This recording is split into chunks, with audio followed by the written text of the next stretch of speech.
미국 경제 이야기 시작하겠습니다. 오늘도 아시아경제 백종민 특파원 나오셨습니다. 안녕하세요. 네, 안녕하세요. 네. 요즘 지난주 내내 이제 증시가 영 좋지 않았어요. 저도 매일 뉴스를 했지만 증시가 매일 빠지더라고요. 저희가 방송한 한 다음 날부터 그렇죠. 상황이 좀 심각해졌죠. 맞아요. 요즘 괜찮다, 오르고 있다 이랬는데 다시금 좀 또 저점을 찍고 있습니다. 왜 그런 거죠? 지난주에 가장 중요한 정말 깜짝 놀란 뉴스가 하나 나왔어요. 네. 이것이 지난번에 연방준비제도 미국 중앙은행이 12월에 한 회의에 대한 그 회의 내용이 공개가 됐는데 여기서 상상지도 못했던 우리 일이 나왔어요. 그래요? 금리를 3월에 인상할 수 있다. 3월이라고 딱 찍진 않았는데 누가 봐도 이거는 3월이에요. 아, 진짜요? 네, 원래는 한 6월쯤 하지 않겠냐 사람들이 많이 그렇게 전망을 했었는데 원래 그 횟수를 늘리겠다 그랬죠. 그래서 그런 거예요? 3월까지는 자산 매입을 하는 걸 끝내겠다 그랬고요. 맞아요. 원래는 그랬죠. 그것도 앞당긴 거였고요. 어... 근데 그러면서 금리도 바로 3월에 올리겠다 사실상. 그렇게 해서 사실상 안에서 그런 공감대가 형성된 내용이 나온 거예요. 근데 그것만이 아니었어요. 그럼 또 뭐죠? 더 충격적인 게 네. 양적 긴축을 해야겠다. 양적 긴축이요? 딱 나온 겁니다. 그건 또 뭘까요? 이게 좀 일반 청취자들이 들으시기에 좀 애매한 용어인데, 어떻게 보면 이런 겁니다. 중앙은행이, 그러니까 연방준비제도, 한국은행 같은 데서, 네. 시중에 은행이라든지 증권사 이런 데서 국채나 채권, 자산담보부 증권, 그러니까 그런 채권들 사주는 거예요. 네. 그러면 채권을 사들이면은 중앙은행에서 돈이 빠져나가잖아요. 그렇죠. 그럼 그만큼 시중에 돈이 풀려가지고 경기를 활성화하는 데 도움이 되는데 대신 그렇게 사들인 자산이 차곡차곡 쌓이잖아요. 네. 그럼 그게 언제까지 유지를 할 수 없는 거예요. 그렇죠. 그럼 그걸 다시 사가라든지 아니면 시장에 갖다 내다 팔 수도 있는 거거든요. 그렇죠. 그거를 양적 긴축이라고 보통 표현을 해요. 그건 양적 긴축이고. 네. 그게 테이퍼링? 아니죠. 테이퍼링은 사들이는 거를 중단하는 거. 사들이는 거 중단하는 걸 테이퍼링이라고 하고 그거는 아예 사들인 자산을 아예 줄여버리겠다. 그런 거죠. 그러니까 아예 사지를 않겠다. 그러니까 사는 거를 좀 줄여가겠다. 아니죠. 테이퍼링이라는 게 좀 여러분 헷갈리실 수 있는데 테이퍼링 사던 속도를 멈춰서 이제 고만 사겠다. 고만 사겠다는 게 테이퍼링. 네. 양적 긴축은 사들인 거 정리하겠다.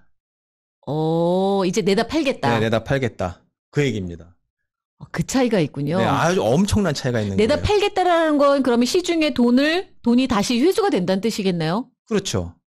근데 이게 왜 놀라운 거냐면은 규모가 장난이 아니거든요. 4조 달러 정도 줄여야 돼요, 지금.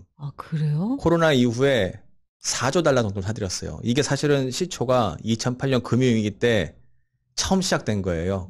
보통 이거를 자산 매입이라는 거를 보통 양적 완화라고도 표현을 하는데 양적 완화는 많이 들어본 것 같아요. 네, 양적 완화. 그래서 사들이는 거예요. 계속 사들이는 거. 그래서 코로나 직전까지 연방준비제도에는 자산이 한 4조 달러 정도 됐어요. 그랬군요. 근데 지금 8조 달러가 넘었어요. 8.8조 달러 정도 되는데 4조 달러 정도는 웬만큼 덜어놔야 될 상황이 된 거죠. 그렇구나. 그럼 4조 달러가 시중에 나왔다. 이게 자본시장에 놀라 자빠질 일이죠. 그런 거예요. 그만큼 이게 금리가 오를 수 있는 상황이 되는 거잖아요. 금리를 안 올려도 금리도 올린다고 하는데 이것까지 한다고 하면은 정말 투자자들 입장에서는 눈이 번쩍 뜨여질 소리가 나온 거죠. 진짜요? 지금.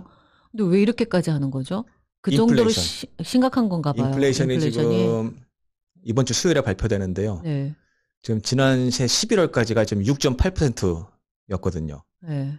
지금 예상치가 몇 %인지 한번 설명해 보실래요? 네. 글쎄요.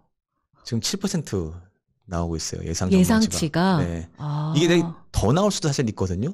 더 나올 수도 있고 덜 나올 수도 있는데 계속해서 지금 요즘 분위기라면 더 오르지 않을까라는 우려가 더 크죠, 아무래도. 그러니까 생각보다 인플레이션을 좀 어느 정도 그래도 잡고 가는 분위기에서 5월이나 이쯤에 금리를 올릴 생각이었는데 이게 너무 갑자기 계속해서 오르는 분위기라 이게 3월 정도로 땡겨진 거군요. 도저히 이건 놔둘 수가 없는 상황이거든요. 그러니까 지금 애초에는 작년에 12월 말에도 그래도 한 3번 정도 올리겠다 예상을 했었는데 지금 분위기는 4번이 네 거의 또 번 정설로 하겠다. 부서지는 상황인 것 같아요. 근데 사실 어떻게 보면 이 연방준비제도가 뭐 인플레이션이 일시적이다 그렇고 계속 우겼잖아요. 네. 뭐 계속 고집을 피웠는데 결국은 제롬 파월 의장이 연임되면서 연임과 동시에 완전히 입장을 사실 바꿔버렸거든요. 이거 일시적이 아니다. 그래서 그렇죠. 엄청나게 비난을 많이 받았죠. 많은 경제학자들이 이렇게 하면 안 된다. 네. 근데 최근에는 그거에 대해서 좀 반대하던 진보 진영 인사들도 좀 이제 인플레 잡아야 된다 쪽으로 올라온 것 같아요. 지난 주말 사이에 전미 경제학회라는 저 큰 행사가 있었는데 네. 몇 명만 제외하고는 뭐 진영을 가리지 않고 뭐 보수 진보 가리지 않고 이제는 잡아야 될 때가 됐다라고 좀 입을 모았습니다. 그리고 보면은 연준도 입장을 바꿀 더 강화할 수밖에 없는 상황이 벌어질 수 있어요. 그러면 3번이라고 했던 금리 인상 4번까지도 가능한 거죠. 사실 오늘도 지금 골드만삭스가 오늘 아침에도 나온 자료에도 좀 4번 예상한다. 전망을 바꿨거든요. 근데 이미 시장 금리도 그렇게 반영하고 있어요. 패드워치라고 금리를 보여주는 선행적인 지표가 있는데 벌써 거의 뭐 내년에 3, 6, 9, 12 4번에 걸쳐서 금리 인상할 것이라고 지금 전망을 좀 하고 있는 분위기 같습니다. 그렇군요. 그래서 지금 국채 금리가 좀 무섭게 뛰고 있거든요. 이거 지금 진짜요? 지금 지난 연말 기준 1.5%였는데 네. 특히 11월 말 오미크론 터졌을 때는 1.4%까지 갔거든요. 네네. 지금 1.8%까지 왔습니다. 지금. 와, 엄청나게 오르네요. 연이틀 지금 1.8%에서 좀 왔다 갔다 하고 있는데요. 국채 금리가 이렇게 오르고 있으니 그래서 증시가 이렇게 안 좋은 거군요. 네. 그러다 보니까 증시가 최근에 증시 오른 것이 기술주 나스닥 위주로 올랐잖아요. 네. 뭐 대표적인 뭐 테슬라고요. 그렇죠. 특히 요새 또 애플. 뭐 한국에 계신 분들 많이 사는 엔비디아. 엔비디아? 네. 몰라요. 제가 예전에도 한번 작년 이맘때도 한번 방송했었을 때 AMD, 엔비디아 등 그 반도체주가 갑자기 엄청나게 뛰고 있다. 시대가 바뀌었다. 인텔이라는 대장주가 죽고 이제 이들이 뛰고 있다 말씀드렸는데 그때 사셨던 분들 아마 돈 많이 버셨을 건데 귀담아 들으셨을지 모르겠습니다. 그때. 그러게 저같이 또 귀담아 안 들으신 최근에 분들이 있으시네. 메타버스 열풍이 일어나면서 그 두 주식이 가장 핫한 주식이 됐었거든요. 연말에. 그랬군요. 근데 그런 주식이 다 지금 10% 조정을 받았어요. 지금 그래요. 단 일주일 만에. 이야, 엄청나네요. 다만 애플 같은 경우는 전에도 몇 번 말씀드렸지만은 안전자산이라는 평가 속에 좀 낙폭이 좀 적은데 대신 그런 건 또 오름폭도 적을 수 있잖아요. 근데 좀 전에 말했던 그런 좀 변동성이 큰 성장주들 같은 경우에는 영향이 클 수밖에 없어요. 금리가 올라가면 갈수록 영향이 크고요. 그래서 오늘도 지금 나스닥 지수가 지금 2%뭐 가까이 하락하고 장중에 계속 하락이네요. 예. 그리고 뭐 금리는 뭐 1.7%까지 잠깐 내려오긴 했는데 그래도 1.8%가 좀 계속 불안한 상황입니다. 야, 그렇군요. 그러면 금리가 지금 이제 3번에서 4번이 됐다는 건 지난주에도 잠깐 그런 얘기를 했는데 뭐 3번 올리겠지만 그 폭은 크지는 않을 거다라는 얘기 있었는데 4번까지 하면 이제 커지는 거 아니에요? 1% 이상으로 올라가는 거죠. 그러면 더 심각한 거죠. 네, 그리고 지금 국채 금리 같은 경우도 연말까지 한 2.5% 이상 했던 분들이 많은 것 같은데 지금 벌써 이미 1.8%라고 굉장히 많이 뛴 거거든요. 2%는 금방이겠는데요. 쭉쭉 올라갈 수 있는 상황이 벌어질 수 있기 때문에 그것을 많은 분들이 우려하는 거죠. 특히 이 금리가 오른다는 건 또 우리 교포 분들께서도 영향이 있을 수 있는 게 환율이 움직이거든요. 환율, 그렇죠. 일단 국채 금리가 오른다는 것은 달러에 대한 수요가 늘어난다는 거거든요. 그러면 이게 원화값이 내려갈 수밖에 없어요. 그래서 한국과 거래하시는 분들은 오히려 한국 물품을 싸게 사실 수 있는 기회고 한국에서 돈을 송금하셔야 되는 분들 같은 경우에는 엄청난 손해를 보겠네요. 송금하실 경우에는 괜찮죠. 근데 한국에서 돈을 송금 받으실 경우에는 그렇죠. 그러니까 유학생 같은 분들 부담이 늘어날 수밖에 없죠. 지금 뭐 작년 연초에 1,080원도 갔었는데 한참 또 그때에 비하면 벌써 한 10% 이상 부담이 늘어났다고 봐야죠. 지금 1,200원 이상이에요? 1,200원 정도 합니다. 지금. 1,200원 정도. 네. 한때 1,230 뭐 이렇게까지도 간 적이 있었는데. 그런 적이 있었죠. 충분히 있었죠. 작년 그리고 코로나 직후에 한 번 또 좀 1,200원대에 좀 올랐던 상황이 있었는데 지금 그런 상황이 재현된 것 같아요. 환율에도 좀 문제가 생기고 여러 가지로 금리가 올리면 이제 여러 가지 영향이 미치는 것들이 있네요. 네. 그리고 이게 연초에 또 이런 현상이 자주 발생하는데 작년에도 이런 일이 벌어졌었거든요. 작년에도 한 0.9%였던 것이 갑자기 1.7%까지 한 달 만에 뛰어버렸어요. 거의 2배 뛴 거죠. 그러니까 그래서 굉장히 사람들이 많은 투자자들이 놀라고 했었는데 그래도 시장은 갔었거든요. 그 다음에 좀 진정이 좀 됐었으니까요. 근데 올해도 지금 사실상 1년 만에 똑같은 현상이 벌어지고 있네요. 근데 너무 연초에 그냥 새해 되자마자 네. 경제적으로 너무 파급이 큰데요. 이렇게 이게 되면. 항상 해가 바뀌면서 분위기는 항상 바뀔 수밖에 없는 일이 벌어지는데요. 어쨌든 이 연방준비도 이런 깜짝 발언을 해놨기 때문에 어쨌든 시장은 몰릴 수밖에 없고 또 내일 같은 경우에 또 파월 의장이 연임을 위한 상원 인준 청문회가 있거든요. 아, 그래요. 거기서 또 어떤 발언을 하냐 따라 가지고 출렁하겠네요. 어마어마한 출렁할 수 있죠. 다만 이분이 또 시장을 관리하는 또 좀 능력이 좀 있잖아요. 그래서 그 말을 좀 그래도 어떻게 과거에 비해서 좀 시장을 진정시키는 그런 데 능하신 분이라서 만약 그런 묘미를 발휘할 경우에 네. 좀 증시가 좀 안정할 수도 있지만은 근데 요즘 이분의 분위기가 매파 좀 굉장히 세게 나가는 분이시잖아요. 그러게요. 다시 연임이 결정나고 나서부터 좀 그런 것 같아요. 연임이 결정됐기 다시는 이제 신경 쓸 게 없잖아요. 아, 그래서 원래의 모습대로 사실 임기는 됐고 원래 그쵸. 결정이 됐기 때문에 자신 있게 이제 정책을 밀고 나갈 수 있는 거죠. 이분이 어쨌든 트럼프 대통령이 이제 임명한 사람이기 때문에. 네. 근데 어떻게 보면은 바이든 대통령도 그걸 바랄 수 있을지 몰라요. 왜냐하면 지금 인플레이션 때문에 좀 강력하게 가기를 지지도가 떨어지고 있잖아요. 그렇죠. 지금 뭐 오늘도 나는 조사를 봤더니 뭐 다 필요 없어요. 지금 저기 코로나 대응은 다 필요 없고요. 인플레예요. 맞아요. 어느 나라든 먹고 사는 문제가 가장 중요해요. 미국 인플레가 높기 때문에 지금 한국, 중국 그런 데 비하면은 미국 인플레가 굉장히 높아졌거든요. 지금. 그렇죠. 7%라는 것은 40년 전으로 돌아가 봐도 볼 수 있는 물가이기 때문에. 진짜요. 진짜 실제로 장 볼 때 느껴질 정도니까. 네, 저도 처음 코로나 사태 때와 비교해 보면 고기를 살 때 손이 떨리더라고요. 미국은 고기값 싸다고 듣고 왔는데 아니 고기가 싸질 않아요 지금. 진짜 그래요. 진짜 힘들어요 요즘에. 뭐 기름도 좀 굉장히 비싸죠. 비싼 편이고.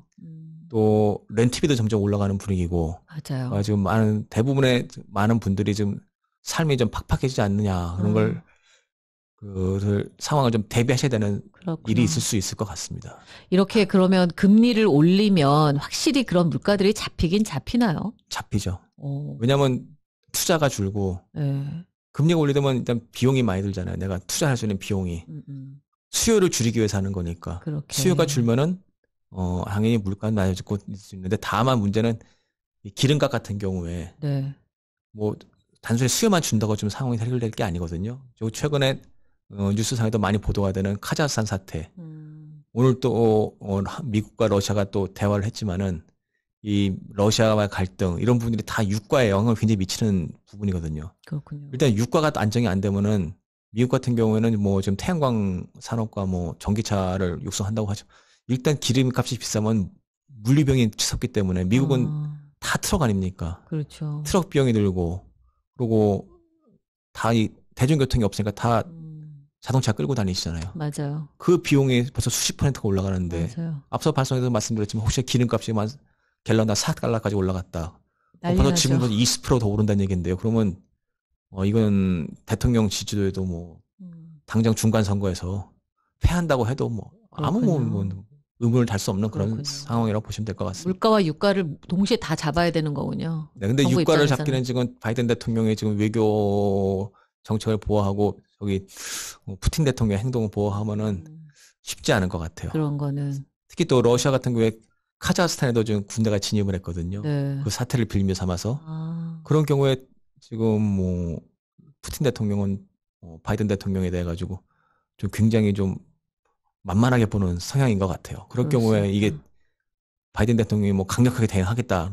사실 그런 말은 했지만은 뭐 군사행동 그런 거 나기 어렵잖아요. 그러다 보면 이게 지금 유가 고공행진이 장기화될 수 있는 그런 추세가 크죠.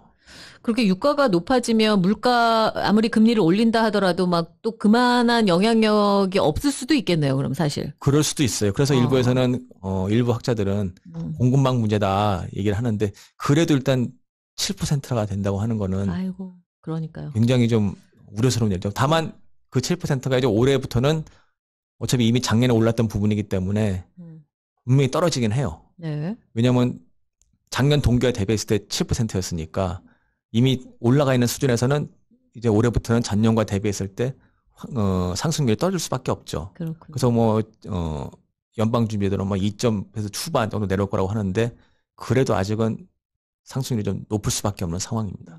아마 우리가 지금 22년인데 2023년 이후에야지 좀 더 안정되지 않을까 싶은 생각이 들어요. 다만 그것이 지금 수준에서 안정화된다는 거지 여기서 물가가 확 떨어진다. 네. 라고 보기는 어렵죠. 그렇게는 어렵고 네. 당분간은 이렇게 가되 올해는 어쨌든 지금 다시 금리가 4차례 인상 그것도 네. 좀 시기도 빨라졌고 또 양적 긴축을 하게 되고 네. 이런 여러 가지 요인들 때문에 지금 현재 증시 시장도 출렁거리고 네. 있고. 그래서 증시뿐만이 아니고 지금 뭐 가상화폐도 지금 오늘 비트코인도 4만 달러가 장중에 좀 붕괴되고 했었는데요.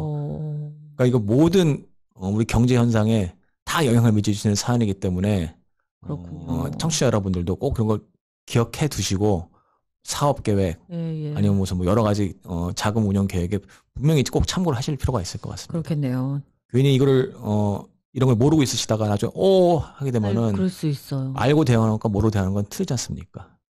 꼭 알아두실 필요가 있을 것 같습니다. 집 사실 때도 조금 고려를 하셔야겠네요. 굉장히 필요하죠.